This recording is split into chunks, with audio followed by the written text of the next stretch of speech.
Willkommen zu einer neuen Ausgabe von Weisheiten zum Mitnehmen. Heute geht es um das Thema Lob. Genauer, Lob, Ausrufezeichen, ein Irrtum, Fragezeichen. In einer meiner Infoveranstaltungen habe ich darüber gesprochen, dass ich das Loben als positives Beurteilen oder Bewerten ablehne. Ihr hättet die erstaunten Gesichter und die große Überraschung sehen sollen.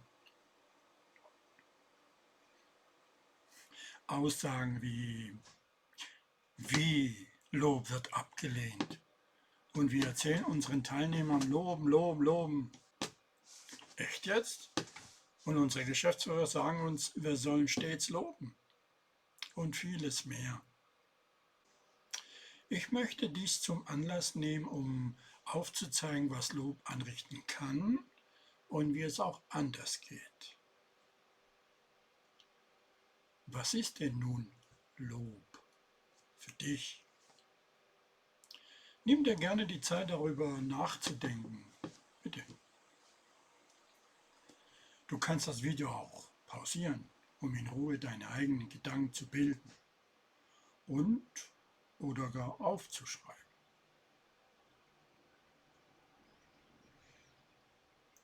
Lasst uns jetzt mal gemeinsam schauen, was so die schlauen Lexika sagen. Fangen wir doch bei der Etymologie, die Wortherkunft an. Loben, aus Althochdeutsch lobon, anerkennen, rühmen, verherrlichen, preisen, bedeutet eine außerordentliche Leistung einer Person ausdrücklich und nach oder auch über Gebühr sichtbar hervorzuheben. Was sagt denn Wikipedia dazu? Lob ist eine soziale Anerkennung einer Leistung.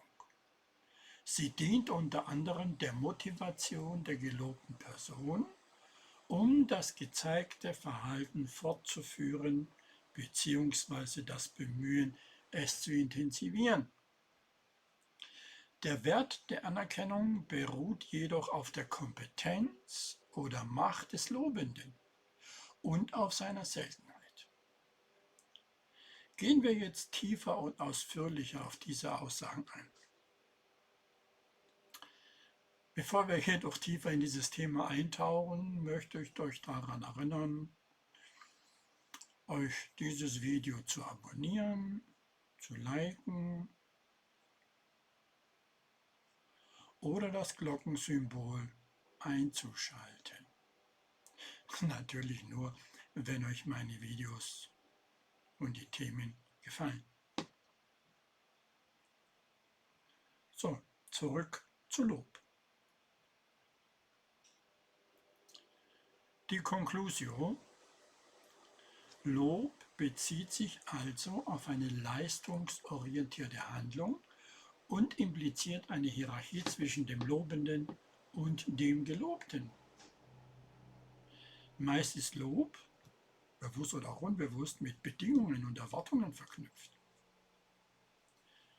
Gezieltes Loben wird jedoch als Instrument zur Motivationssteigerung eingesetzt, ist aber nur wirksam bei Menschen, die Anerkennung brauchen bzw. ein geringes oder ungesundes Selbstbewusstsein haben. Zu häufiges Loben hat inflationäre Auswirkungen.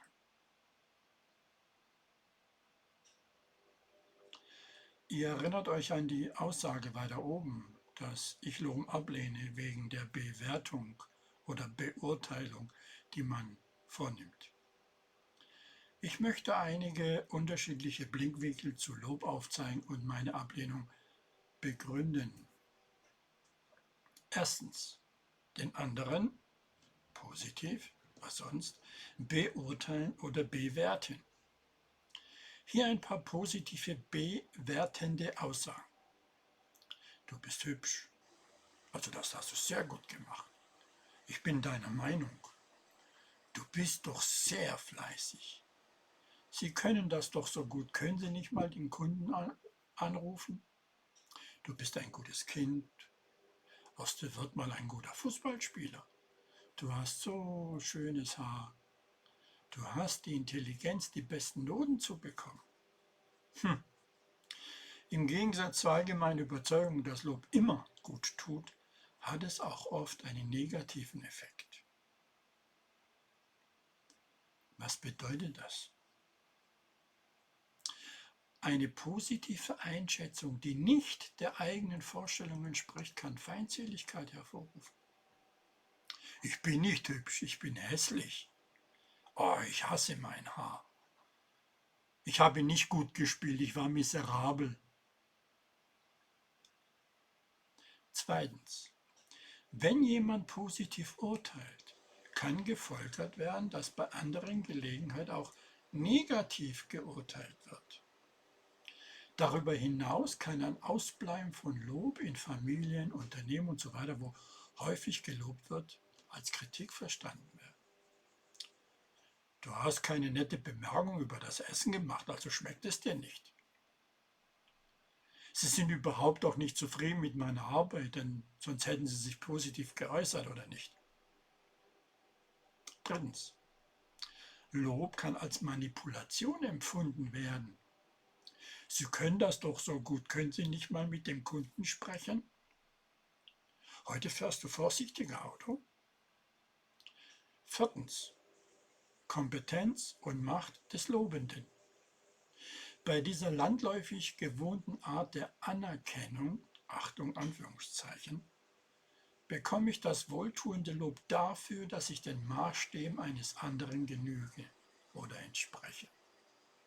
Er misst, definiert und beurteilt gemäß seinen Kriterien, ob ich mich richtig oder falsch verhalten habe, inwiefern ich gut oder schlecht bin, und drückt das aus, als sei es objektiv wahr. Hier ein Beispiel. Das Kind, das für eine Eins in den Schulnoten gelobt wird, hat zwar den Erwartungen der Eltern entsprochen, aber ob es sich selbst so wohler fühlt, interessiert wohl niemanden. Sein Handeln entspricht also nicht unbedingt seinen eigenen unmittelbaren Bedürfnissen. Damit kann ein erster Schatten auf die Freude, gelobt zu werden, fallen. Die Anerkennung des anderen hängt also davon ab, wie sehr ich seinen Maßstäben entspreche. Wenn mir an diesem Menschen liegt oder ich gar abhängig von ihm bin, werde ich mich nach seinen Regeln und Bewertungen richten und messen lassen.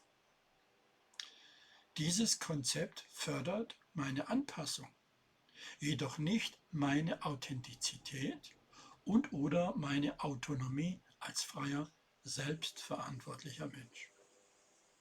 Fünftens. Äußerst heikel ist auch vergleichendes Lob. Vom Lehrer vor versammelten Klasse gelobt zu werden, ist für viele Kinder sogar eher peinlich als motivierend. Vergleichendes Lob kann krank machen.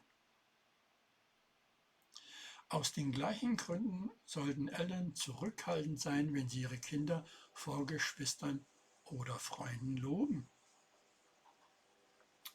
Beispiel. Ich weiß von einem 8-jährigen Mädchen, das sich krank gelobt hat. Ups, was ist denn das? Ja, Sie haben richtig gehört. Dieses Mädchen wurde von den Eltern gelobt, um dem Bruder zu zeigen, wie schlecht er ist. Nicht wie toll das Mädchen ist, sondern ja, wie schlecht er, der Junge, ist. Und das Mädchen richtete all seine Kraft darauf aus, Dinge zu tun, um Lob zu erhaschen.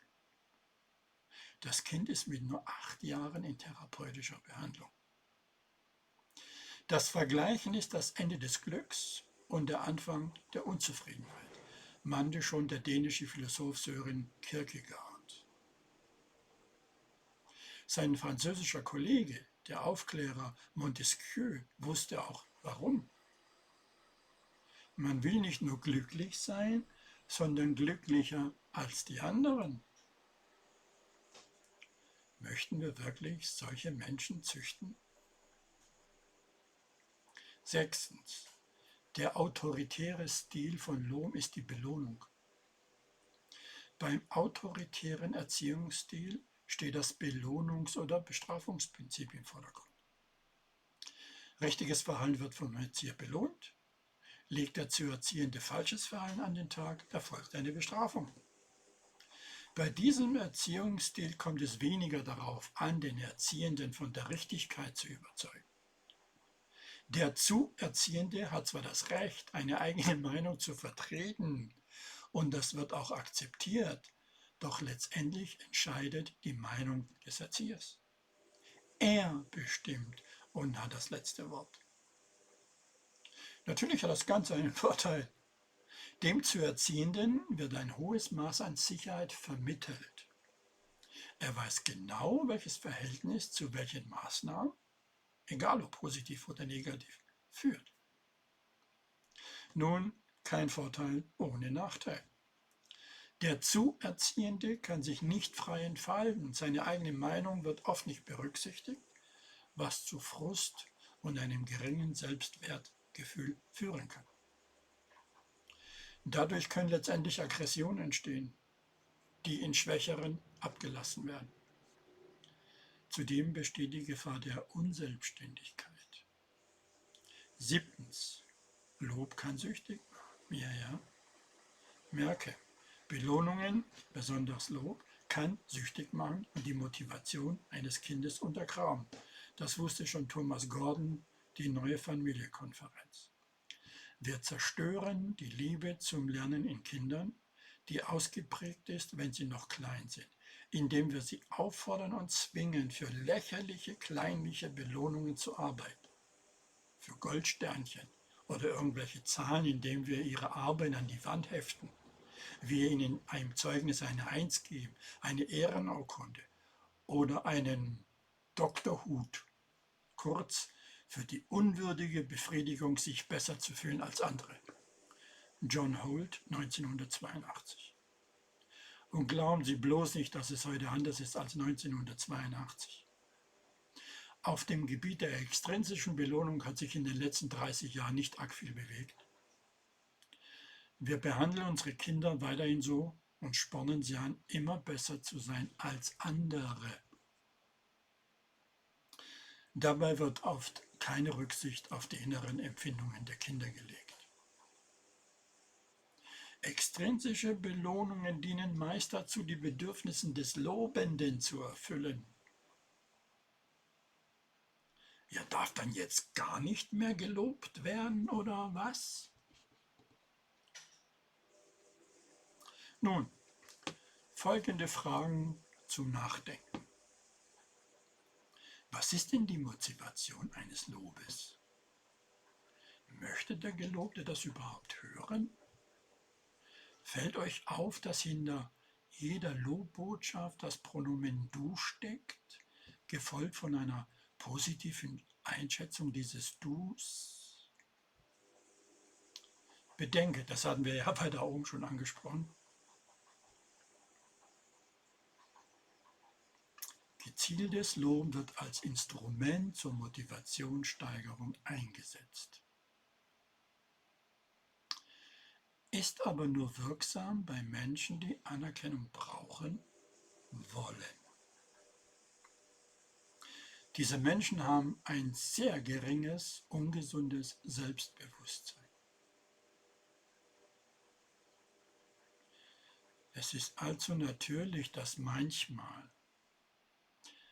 etwas, das jemand tut, ein starkes Gefühl in einem auslöst, wie zum Beispiel eine Erleichterung, eine Freude, eine Überraschung, Ekstase, Interesse und so weiter. Wie sollen wir das jetzt ohne Lob zu benutzen, um all die oben beschriebenen Aussagen zu vermeiden, ausdrücken? Wie kann ich denn jemandem all das sagen und ohne all diese Risiken einzugehen? Nun, dafür gibt es eine sehr einfache Alternative. Die positive Ich-Botschaft. Eine Alternative zum Lob kann diese Ich-Botschaft sein. Denn diese Botschaften vermitteln dem Gegenüber wie sein Verhalten auf mich wirkt, nicht wie er ist. Und ich lasse ihm, dem Gegenüber, in seinen eigenen Überzeugungen. Ich fühle mich gut, wenn ich war ganz aufgeregt als. Ich war angenehm überrascht. Ich habe mich so gefreut. Ich war erleichtert. Ich war sehr entspannt. Ich gebe hier kein Urteil, keine Bewertung über die andere Person ab. Dieser feine Unterschied ist sehr wichtig. Denn genau diese Urteile oder Bewertungen sind Bestandteile des Lobens, welches so viele Probleme verursachen. Versuchen Sie mal diesen feinen Unterschied im folgenden Beispiel zu erkennen. Das war aber toll von dir, nach deiner Party hier aufzuräumen. Das war das Lob. Ich war richtig erleichtert, als ich nach Hause kam und alles hier war aufgeräumt. Ich hatte nämlich keine Lust aufzuräumen. Das ist eine mögliche positive Ich-Botschaft. Das wusste schon mein Urgroßvater Antisthenes vor mehr als 2000 Jahren. Man soll niemandem dankbar sein, von dem man gelobt wird. In diesem Sinne denken wir einmal über das Loben nach. Bleiben Sie mir gewogen, Weisheiten zum Mitnehmen, euer Georg Muratidis. Bis zum nächsten Mal. Postskriptum. Wenn ihr schon immer an einem Thema interessiert wart, euch aber nicht getraut habt, danach zu fragen, schreibt mal eure Themen in die Kommentare und ich werde versuchen, zeitnah darauf einzugehen. Denn meine Motivation sind eure Themen.